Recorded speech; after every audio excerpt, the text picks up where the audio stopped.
তো হ্যালো বন্ধুরা, তোমরা সবাই কেমন আছো? আশা করি তোমরা ভালো আছো।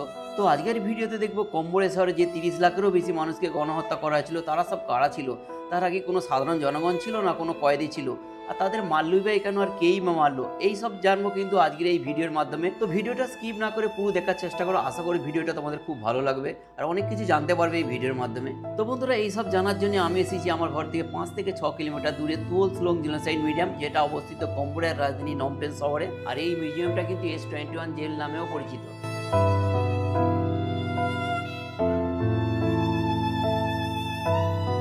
আর তোমরা যদি কেউ রিভার সাইড রয়্যাল প্যালেসের কাছ থেকে আসতে চাও, তো ওখান থেকে এখানে ডিস্টেন্স হচ্ছে 3 থেকে 4 কিলোমিটার রাস্তা, যেটা রিক্সায় 10 মিনিটের কাছাকাছি লাগবে। তোমরা আসতে পারো রিক্সা করে। আর এই মিউজিয়ামের ভিতরে ঢুকে সব কিছু ঘুরে দেখতে গেলে কিন্তু এখানে টিকিট লাগবে। তো আমি এখান থেকে টিকিট নিলাম, যেটা পড়লো $10, যেটা আমাদের ইন্ডিয়ান মানি প্রায় 850 টাকার কাছাকাছি। আর এই $10 মধ্যেই থাকবে অডিও, যেটা হেডফোন। যে হেডফোন যদি না নিয়ে যায় তাহলে টিকিটের দাম পড়বে $5। আর 10 বছরের কম বয়সী হলে তাদের কিন্তু কোনো টিকিট লাগবে না। 10 থেকে 18 বছর বয়স হয়ে গেলে তাদের কিন্তু টিকিটের দাম পড়বে $3। আর সঙ্গে যদি অডিও নেয় তাহলে তার দাম পড়বে $8। তো ভেতরে ঢোকার পরই ডান দিকে আছে একটা অফিস, তো যেখানে পাওয়া যাবে হেডফোন আর একটা ক্যাটালগ আছে, ম্যাপ আছে তাতে কোথায় কি আছে না আছে। আর এই হেডফোনটা কিন্তু $10 টিকিটের মধ্যে ইনক্লুড আছে। তো আমি এদের জিজ্ঞাসা করলাম ইন্ডিয়ান ল্যাঙ্গুয়েজ আছে কি, তো ইন্ডিয়ান ল্যাঙ্গুয়েজের ভাষা এখানে পাওয়া যাবে না। তো এখানে খামের ল্যাঙ্গুয়েজ আছে, ইংলিশ ল্যাঙ্গুয়েজ আছে, আরও কিছু ল্যাঙ্গুয়েজ আছে। তো এখানে সামনে চার্ট দেওয়া আছে। তো হেডফোন নিয়ে আমি ভেতরে ঢুকে বললাম, ঢুকেই সামনে দেখছি একটা এরকম বড় এখানে ম্যাপ দেওয়া আছে। তো এর ভেতরে কোন বিল্ডিংয়ে কোথায় কি আছে না আছে পুরো এখানে ম্যাপ দেওয়া আছে।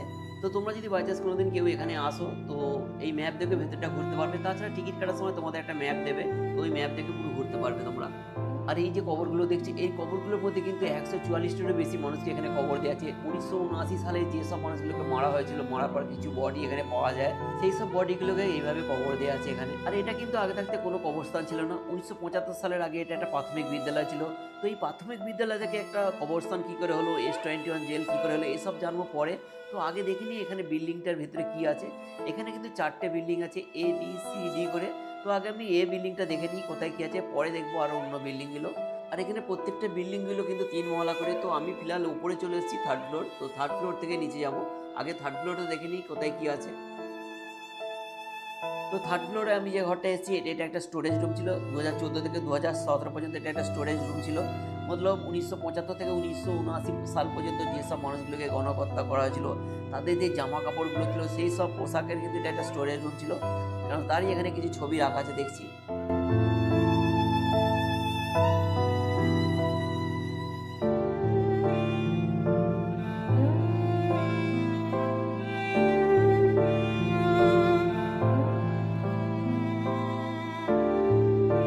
এখানে কিন্তু বেশিরভাগটা দেখা যাচ্ছে জামা কাপড়গুলো, যেসব পোশাক ছিল তাদের ফটো আছে। আর এই সাইডটা আছে কিছু অরিজিনাল পোশাক, কিছু বাচ্চার পোশাক, যেগুলো অ্যাকচুয়ালি একটা কাঁচের বক্সের ভিতরে ঘেরা আছে, যাতে না কেউ হাত দিতে পারে। কারণ এগুলো পুরো চিরদিন থাকবে, চির লাইফ থাকবে। তো সেই হিসেবে যাতে কিছু নয়, সেই হিসেবে এখানে রাখা। তো 3rd ফ্লোরে বেশিরভাগ ঘরগুলোই কিন্তু বন্ধ আছে। তো আমি ওখান থেকে নেমে চলে এলাম 2nd ফ্লোরে। তো 2nd ফ্লোরে দেখছি প্রত্যেকটা ঘরের সামনে কিন্তু এরকম একটা করে চার্ট লাগানো আছে। আর এই চার্টে লেখা আছে মতলব এই প্রত্যেকটা ঘরে যেসব কয়েদিকে রাখা হতো তাদের এখানে নাম দেওয়া আছে, বয়স আছে, তারা পুরুষ ছিল না মহিলা ছিল, কোন ডেটে তাদের এই ঘরে আনা হয়েছিল, সেই সবগুলো কিন্তু এখানে লেখা আছে। তো ভেতরটা গিয়ে দেখি ভেতরে কি কন্ডিশন, ভেতরে কি আছে।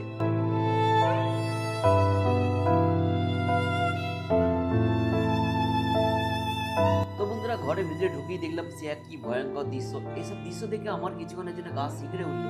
তো বন্ধুরা, এই যে ফটোগুলো দেখছো, এই ফটো দেখতে পাচ্ছ গলা কাটা, পা কাটা, এইসব কিন্তু এইভাবে কিন্তু খুন করা হতো। আর এই সেই লোহার খাট, এরকম ধরনের কিন্তু প্রত্যেকটা ঘরে এরকম খাট রাখা আছে। আর এই খাটে শুয়ে এইভাবে মতলব খুন করা হতো। তো এই ঘর থেকে বেরিয়ে পাশের ঘরটা চলে এলাম। তো পাশের ঘরেও সেম কন্ডিশন। মতলব এই ফ্লোরে যতগুলো ঘর আছে প্রত্যেকটা ঘরে কিন্তু এইভাবে খুন করা হতো। তারই কিছু দৃশ্য এইভাবে রাখা আছে।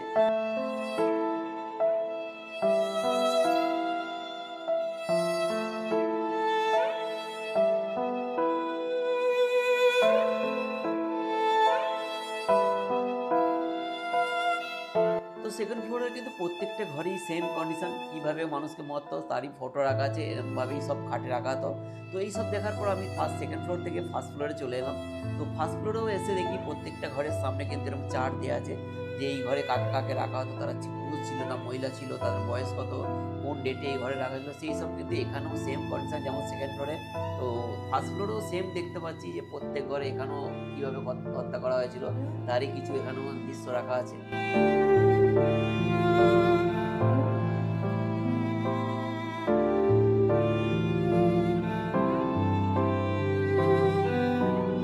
খাটে কিন্তু শুয়ে পায়ে লোহার চেন দিয়ে বেঁধে পায়ে সলাই লাগিয়ে দিয়ে এইভাবে মানে পা কেটে দেওয়া হতো, গলা কেটে দেওয়া হতো। তো এইভাবে প্রত্যেকটা ঘরে এইভাবে সিন।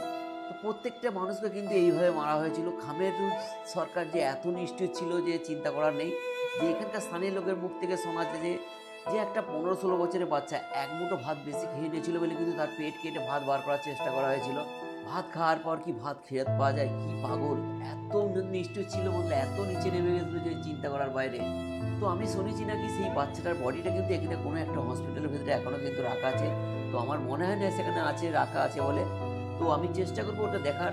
তো তোমাদেরও দেখানোর চেষ্টা করবো। যদি আমি বাই চান্স কোনোদিন দেখার সুযোগ পাই নিশ্চয়ই তোমাদের দেখানোর চেষ্টা করবো।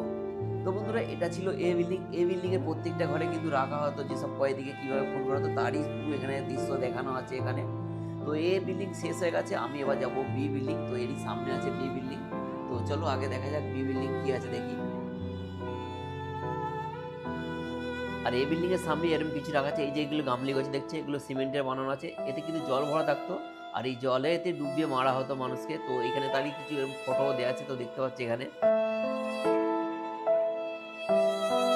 তো আমি ফাইনালি বি বিল্ডিং এর কাছে চলে এসেছি। তো আমি বি বিল্ডিং আগে ফার্স্ট ফ্লোর দেখবো। তো ফার্স্ট ফ্লোরে কি আছে দেখে নিই।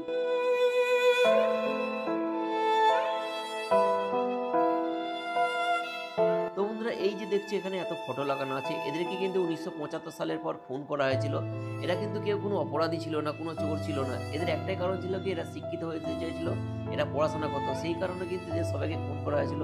আর এখানে ছোট বাচ্চা থেকে বয়স্ক পুরুষ মহিলা কাউকে কিন্তু বাদ দেয় না, সবাইকে মেরে বেশিরভাগটা বড় বড় গর্ত খুলে সেখানে পুঁতে দেওয়া হয়েছিল।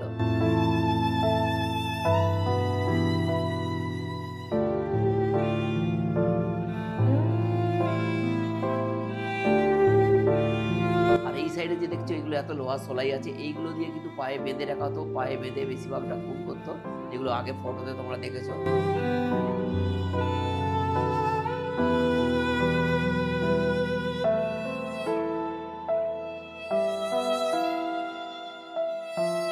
তো বন্ধুরা এর ভেতরে আরো অনেক কিছু দেখার আছে, তোমাদের দেখাতে পারলাম না কেননা এর ভেতরে বেশিরভাগ জায়গা ফটো তোলা ভিডিওগ্রাফি করা মানা আছে। তো সেই হিসাবে আমি দেখাতে চাই না, তবু যেটুকু অল্প দেখাতে পেরেছি তোমাদের। তো এখান থেকে বেরিয়ে আমি চলে গেলাম সেকেন্ড ফ্লোরে। তো সেকেন্ড ফ্লোরে গিয়ে দেখি না এখানে বেশিরভাগ তো বন্ধ আছে, দেখা যাচ্ছে এখানে সব কিছু। তো সেকেন্ড ফ্লোরে সব এইভাবে বন্ধ আছে দেখে আমি চলে এলাম থার্ড ফ্লোরে। তো থার্ড ফ্লোরে দেখি কি আছে ভেতরটায়।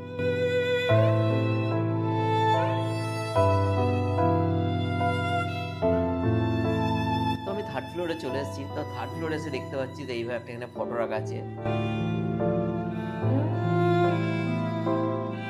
তো এই সাইডে দেখা যাচ্ছে কিছু মাথার খুলি আছে, বডির আরো অন্যান্য পার্টস আছে, তার সব হাড় আছে। এইসব দেখে মনে হচ্ছে যেন এটা কোনো ল্যাবরেটরি ছিল, এখানে সবকিছু নিয়ে রিসার্চ হতো। তো তারই একটা অফিস সেই হিসেবে এখানে দেখা যাচ্ছে। তো বন্ধুরা তোমাদের প্রথমেই বলেছিলাম এই মিউজিয়ামটা কিন্তু প্রথম থাকতে ছিল না, 1975 সালের আগে কিন্তু এটা একটা প্রাথমিক হাই স্কুল ছিল। আর এই হাই স্কুলটার কি নাম ছিল তোমরা হয়তো অনেকেই জানো না।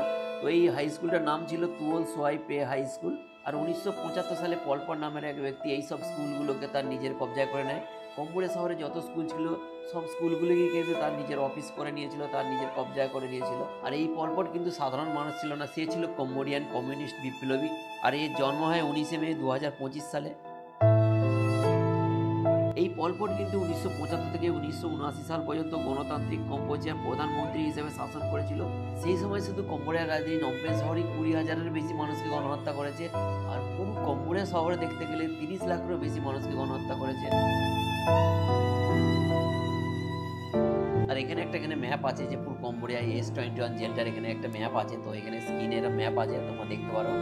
আর এইসব এখানে কিছু দেখে মনে হচ্ছে হ্যাঁ এটা একটা স্কুল ছিল।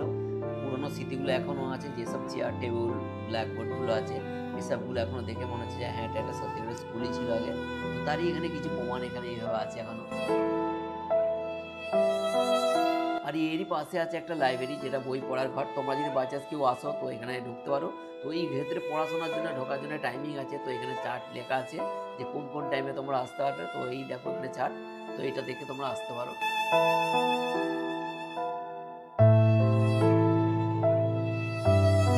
তো বি বিল্ডিং দেখার পর আমি চলে যাচ্ছি সোজা সি বিল্ডিং। তো সি বিল্ডিং এ যাওয়ার আগে এই সামনে একটু ফাঁকা জায়গা আছে। তো এখানে দেখছি এরকম একটা ট্যাচু রাখা আছে। এটা দেখে যতটা সম্ভব মনে হচ্ছে যে এখানেও মেরে এইভাবে এখানে রাখিয়ে দেওয়া হতো। তো সেই হিসেবে এটা একটা ট্যাচু বানিয়ে রাখা আছে এখানে।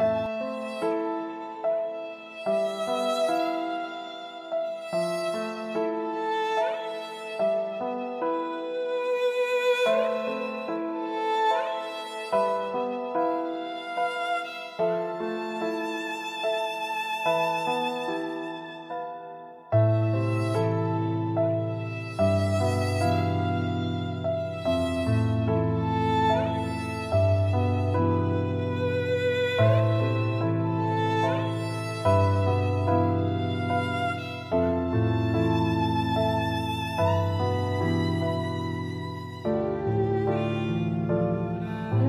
এখানে একটা আছে বুক স্টল, তো এখানে বই বিক্রি হচ্ছে, তোমরা চাইলে এখানে বইও কিনতে পারো।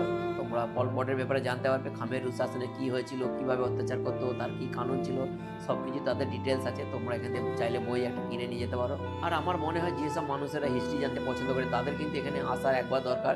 তো এলে এখানে অনেক কিছু হিস্ট্রি জানতে পারবে। আর এই এসে গেছি শিবলিঙ্গের সামনে, তো দেখেই শিবলিঙ্গে কী কী আছে। তো এখানেও দেখছি প্রত্যেক ঘরের সামনে চার্ট দেওয়া আছে, কে কে ছিল, কতজন ছিল, তাদের নাম, বয়স, সব কিছু ডিটেলস লেখা আছে। তো বলেছি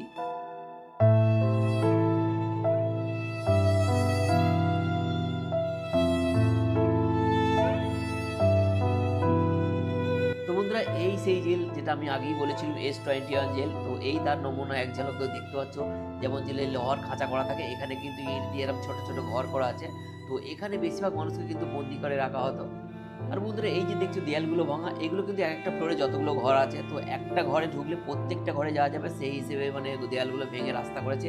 আর প্রত্যেকটা ঘরে এইভাবে ইটের দেয়াল দিয়ে এক একটা খোপচা খোপচা করা আছে, যেসব খোপচা এক একটা মানুষকে বন্দি করে রাখা হতো। তো সেইভাবে এখানে রাখা আছে, তো একজনও দেখতে পারো তোমরা। তো বন্ধুরা, 1975 সালের আগে কিন্তু এটা ভালোভাবে ক্লাসরুম ছিল। 1975 সালে যখন খামেরুল সরকার ক্ষমতায় আসে, সেই সময় কিন্তু কম্বোডিয়ার প্রত্যেকটা শহর থেকে যেসব মানুষ ছিল তাদের জোর করে গ্রামের দিকে পাঠিয়ে দেওয়া হতো। আর যেসব মানুষেরা গ্রামের দিকে যেত না, তাদের কিন্তু জোর করে এখানে এনে বন্দি করে রাখা হতো। এছাড়াও কম্বোডিয়া শহরে যত শিক্ষিত লোক ছিল, চাকরিজীবী লোক ছিল, যারা বিজনেস করতো, তাদেরও কিন্তু এখানে ধরে আনা হতো জবরদস্তি।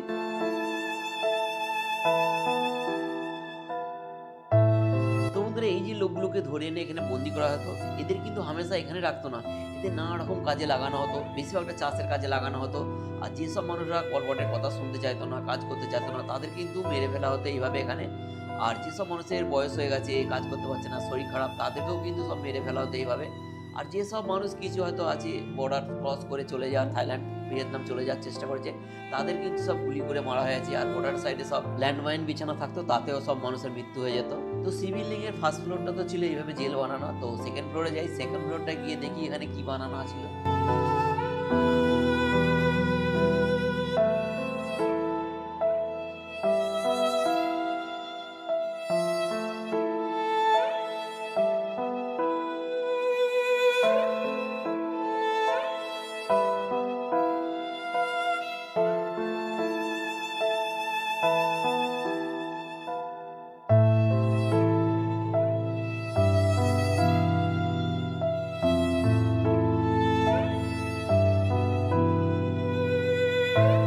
তো সেকেন্ড ফ্লোরেও এসেও দেখছি এরকম কাঠের ঘর বানানো আছে। নিচের ঘরগুলো যেমন ছিল ইট দিয়ে বানানো, তো এখানে কাঠ দিয়ে বানানো আছে। এটা দেখে যত সম্ভব মনে হচ্ছে এখানে কোনো স্পেশাল যেসব হলো কয়েদি ছিল তাদেরকে কিন্তু এখানে রাখা হতো। কারণ এখানে প্রত্যেকটা ঘরে কিন্তু দরজা লাগানো আছে, এখানে বাইরে কেউ কাউকে দেখতে পাবে না, সেই হিসেবে বানানো আছে। আর প্রত্যেকটা দরজাতে দেখছি একটা করে ছোট ছোট ফাঁকা জায়গা করা আছে। যতটা সম্ভব ওখান দিয়ে খাবার দেওয়া হতো, কিছু জিজ্ঞাসা করা হলো তো সেখান দিয়ে জিজ্ঞাসা করতো। তো সেই হিসেবে দেখছি এখানে পুরো এরিয়াটাই অ্যাকচুয়ালি এইভাবে কাঠ দিয়ে বানানো আছে।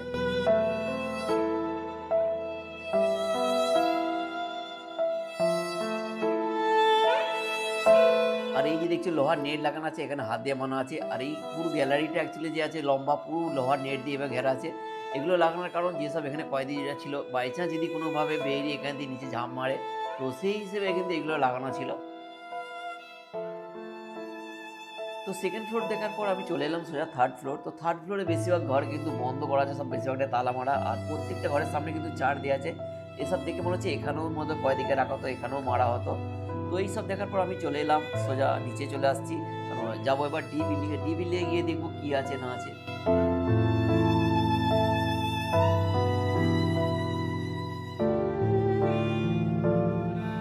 তো আমি ফাইনালি ডি বিল্ডিংয়ের সামনে চলে এসেছি। তো ভেতরে যাই, দেখি কি আছে।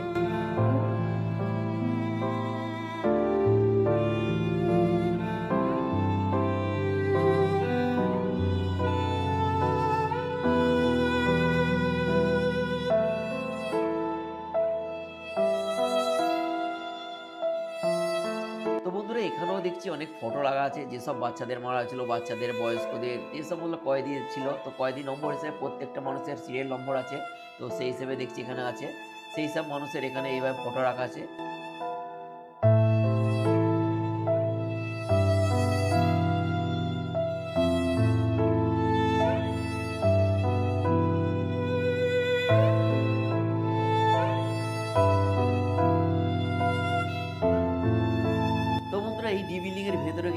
ভিডিওগ্রাফি ফটোশ্যুট কিছুই করা যাবে না। তো এর ভিতরে শুধু তোমরা দেখতে পাবে। তো এর ভিতরে দেখার জন্য অনেক কিছু আছে, যেমন যেসব মানুষগুলোকে বন্দি করে রাখা হয়েছিল তাদের কীভাবে অত্যাচার করা হয়েছিল, কী কী হাতিয়ার দিয়ে মারা হয়েছিল, কীভাবে কী মারা হতো, কীভাবে তাদের দুর্ব্যবহার করা হতো, সেই সবের কিছু এখানে দৃশ্য রাখা আছে। তাছাড়া এর ভেতরে একটা ঘর আছে, তার ভেতরে অনেক মানুষের মাথার খুলি পুরো লাইন দিয়ে সাজানো আছে, যেমন লাইব্রেরিতে বই সাজানো থাকে তো সেই হিসেবে মাথার খুলি সাজানো আছে। বড় বুদ্ধদেবের একটা মূর্তি আছে, তাছাড়া একটা বড় ঘন্টা করা আছে। তোমরা যদি বাই চান্স এখানে আসো, এটা এর ভেতরটা অবশ্যই দেখে নেবে। আর বন্ধুরা এই সেই জায়গা যেটা আগের ভিডিওতে আমি বলেছিলাম, যেটা কম্বোডিয়া জেনোসাইড, তো ওই ভিডিওতে বলা আছে যে বেশিরভাগ মানুষকে রাতের অন্ধকারে চোখ বন্ধ করে লরি করে নিয়ে যাওয়া হতো আর ওখানে মারা হতো। তো এই সেই জেল আর এই সেই জায়গা। তো এখান থেকেই সব মানুষকে নিয়ে গিয়ে ওখানে রাতের অন্ধকারে মারা হতো। আর এই খামেরুন শহররা কিন্তু কম্বোডিয়ার প্রত্যেকটা শহরে যেসব বড় বড় স্কুল ছিল, স্কুলগুলোকে মেন কবজা করে নিয়েছিল, সেগুলোকে তার আড্ডা বানিয়েছিল, মেন জেল বানিয়েছিল। যেমন সিমরিপেও আছে, দেখতে পারবে কিলিং ফিল্ড, তো ওখানেও তোমরা যদি বাই চান্স কোনো দিন যাও ওখানে দেখতে পারো। তো সিমরিপ কিলিং ফিল্ড মিউজিয়ামের ভিডিও বানানো আছে আমার চ্যানেলে, তোমরা যদি কেউ দেখতে চাও তো চ্যানেলের ভেতরে গিয়ে দেখতে পারো, কিলিং ফিল্ড বলে ভিডিওটা বানানো আছে। তাছাড়াও ভিডিওটার লিঙ্ক আমি ডিসক্রিপশানে দিয়ে দিচ্ছি, তো তোমরা দেখে নিতে পারো ওখান থেকে। আর বন্ধুরা তোমরা যদি কম্বোডিয়া শহরে এসে এই মিউজিয়ামে আসা তোমরা যদি কেউ প্ল্যানিং করে থাকো, তো সকাল 8টা থেকে 5টা পর্যন্ত খোলা থাকে, তো তার মধ্যে আসার কিন্তু তোমরা চেষ্টা করবে।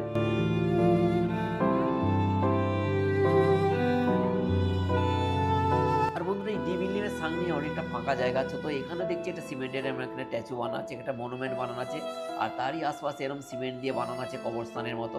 তো এর উপরে দেখছি প্রচুর নাম লেখা আছে প্রত্যেকটা মানুষের, এখানে সব খামের ভাষায় লেখা আছে, কিছু বুঝতে পারছি না। তো আমার যতটা ধারণা এর ভেতরে অনেক লাশ আছে, এগুলো অ্যাকচুয়ালি কবরস্থান। সেই সময় 1975 সাল থেকে 1979 সাল পর্যন্ত যেসব মানুষকে মারা হয়েছে তারও বেশিরভাগ মানুষকে কিন্তু এরই ভেতরে পোতা আছে। তো সেই হিসেবেই সেই সব মানুষের এখানে নাম লেখা আছে যতটা সম্ভব।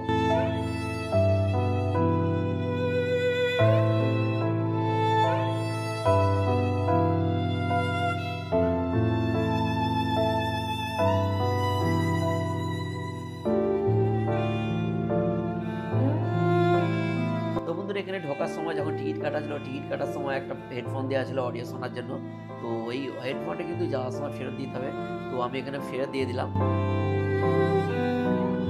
তো হ্যাঁ বন্ধুরা, তোমাদের আর একটা কথা বলতে ভুলেই গেছিলাম। তো তোমরা যদি বাই চান্স কোনো দিন এখানে আসার প্ল্যানিং করে থাকো, তোমরা কিন্তু ডলার না হয়তো খামের রিয়াল সঙ্গে নিয়ে আসবে, কেননা টিকিট কাটার সময় এখানে ক্রেডিট কার্ড ভিসা কার্ড কিছু চলবে না, এদেরকে কিন্তু ক্যাশ দিতে হবে, তো সেই হিসেবে টিকিট তোমরা পাবে।